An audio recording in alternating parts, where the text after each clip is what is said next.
যারা বেশি নামাজ পড়বে তারা বেশি জান্নাতে ঢুকবে নাকি? নামাজ পড়তে পড়তে যারা কপাল কালো করে ফেলছে এরা ঢুকবে না? যারা হজ করতে করতে বড় হাজী সাহেব হয়েছে, জিকির করতে করতে হাতে 3-4টা তাসবিহ রেখেছে, তাদের কথা বলা হয়েছে। এগুলো নিঃসন্দেহে অনেক বড় আমল, কিন্তু সবচাইতে বেশি জান্নাতে প্রবেশ করাবে যে আমল, বিষ্ণু বললেন, এক হচ্ছে আল্লাহর ভয়, আরেক হচ্ছে সর্বোত্তম আচরণ। প্রিয় ভাইরা, ইসলামের মেজাজটাকে চিনে নেন, ইসলামের এসেন্সটাকে বুঝে নেন। আমরা ভালো আচরণকে গুরুত্ব দিতে চাই না।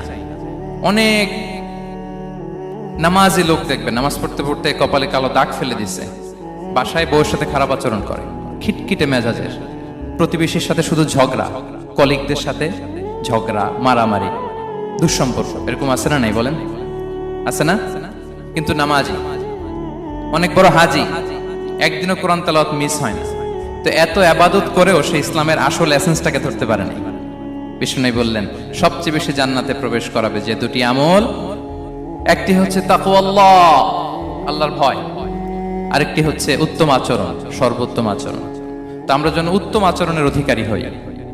আমার স্ত্রীর সাথে যেন ভালো আচরণ করি, প্রতিবেশীর সাথে যেন ভালো আচরণ করি, ছেলে মেয়েদের সাথে যেন আমাদের অ্যাটিটিউডটা ভালো থাকে, আচরণটা ভালো থাকে, কলিগের সাথে যেন ভালো থাকে। বিশ্বনবীর আচরণ যেমন ছিল তেমন আচরণ যেন আমরা গড়ে তুলতে পারি। আওয়াজ করে